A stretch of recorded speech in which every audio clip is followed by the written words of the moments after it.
20 টাকা তারাবি তো বেদাত। সহিহ হাদিসে 8 টাকা তারাবির কথা লেখা আছে, তাই 8 টাকাতেই পড়তে হবে। 20 টাকা তারাবি বেদাত মানে?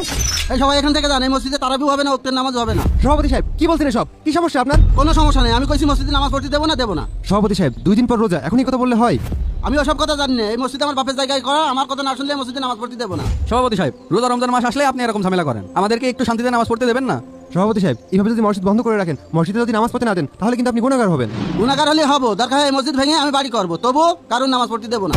সভাপতি সাহেব সব সমস্যার সমাধান আছে, আপনি খালি খালি রাগ নিতে হবেন না। চলেন আমরা ভিতরে বসে ঠান্ডা মাথায় সব সমাধান করি। এই কথা কানে যাচ্ছে না? আমার কোনো সমাধানের দরকার নেই, যা এখান থেকে। কিন্তু সভাপতি সাহেব, থাম তো, যা এখান থেকে, যা দক্ষিণ পাড়া মসজিদে নামাজ পড়তে যা। সভাপতি সাহেব এটা কিন্তু ঠিক হচ্ছে না একেবারেই। আমি কারো কথা শুনতে পারবো না। এরকম ঘাট তেরা সভাপতি আমি আমার বাপের জন্মে দেখিনি। আসলে আমাকে সভাপতি একটু অন্যরকম মানুষ। হুজুর 2 দিন পরে তো রোজা, সভাপতি সাহেব তো তালা মেরে চলে গেলেন, এখন কি হবে? আসলে তখন কি হবে না? আচ্ছা চলো আমরা চেয়ারম্যানের কাছে যাই, চেয়ারম্যানের কথা সভাপতি সাহেব শুনতে বাধ্য, যতই তারা হোক সভাপতিকে ঠিকই সাইজ করতে পারবে। চলো সবাই। হ্যাঁ চলেন ইমাম সাহেব। চেয়ারম্যান সাহেব আজকে অনেক বড় একটা সমস্যা হয়ে গেছে। আচ্ছা কি হয়েছে বলেন। আমাকে সভাপতি মসজিদ থেকে আমাকে বের করে দিয়েছে, খুব পাগলামি করছে, এমনকি মসজিদে তালাও মেরে দিয়েছে। তালা মেরে দিয়েছে মানে? মসজিদ কি ওর বাপের নাকি? প্রতিনিয়তই এলোমেলো কাজ করে, আমাদের কোনো কথাই শোনে না।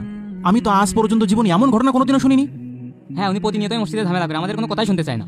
আচ্ছা ঠিক আছে আপনারা যান, আজকে আমি ওরে ডেকে একসঙ্গে বসে একটা মীমাংসা করছি। চেয়ারম্যান সাহেব, আমরা এই ঝামেলার নীতি পাচ্ছি না, আপনি বিচারের সময় তার সভাপতি পদের একটু সরাই দেন দয়া করে। আচ্ছা ঠিক আছে, আজকে বিকালে আমি আসছি, এসে ওরে ডেকে একটা মীমাংসা করছি। আচ্ছা তাহলে এখন আমরা আসছি। আসসালামু আলাইকুম। হ্যাঁ মজিদ ভাই কি হয়েছে কি? মসজিদে তালা মেরে দিয়েছেন কেন?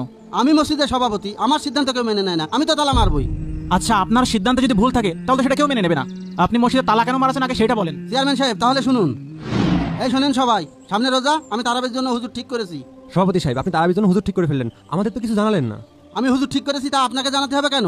আপনি গত বছর একজন হুজুর ঠিক করেছিলেন, যার তেলাওয়াত একদমই শুদ্ধ ছিল না। শোনেন ইমাম সাহেব, আমার সিদ্ধান্তে ভুল ধরতে আসবেন না। আপনাকে যেমন মসজিদে রাখতে পারি, তেমন তাড়িয়েও দিতে পারি, এটা মাথায় রাখবেন।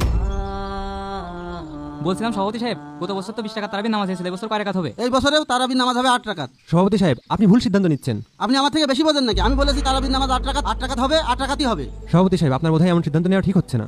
আমরা প্রতিবার 20 টাকা তারাবি পড়ি, এই বছরও 8 টাকা 12 রাকাত না 20 টাকা তারাবি পড়বো ইনশাল্লাহ। আমি কখনো ভুল সিদ্ধান্ত নিই নে।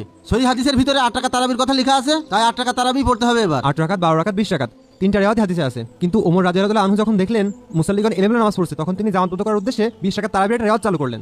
20 টাকা তারাবি তো বেদাত। সহিহ হাদিসে 8 টাকা তারাবির কথা লেখা আছে, তাই 8 টাকাতেই পড়তে হবে। 20 টাকা তারাবি বেদাত মানে? দেখেন সভাপতি সাহেব আপনি দিনের গভীর জ্ঞান অর্জন না করে এভাবে মাসালা দিতে পারেন না। কি বললেন? আমি মূর্খ? আমার বাবার মসজিদে আমি কাউকে নামাজ পড়তে দেবো না, দেখি কি টাকায়। সবই তো শুনলাম, কিন্তু আপনার এবার মসজিদ তালা মারা একেবারেই উচিত হয়নি। আর ইমাম সাহেব তো এমন কিছু বলেনি যে আপনার মসজিদ তালা দিতে হবে। চেয়ারম্যান সাহেব, আমি এই মসজিদের সভাপতি, আমি কি করবো কি না করবো এই 2 টাকার ইমামের কাছে শুনে করতে হবে আমার। মজিদ ভাই আপনি কিন্তু ভুলে যাচ্ছেন, সে কিন্তু এই মসজিদের ইমাম। ইমাম অর্থ হচ্ছে নেতা, আপনি সভাপতি।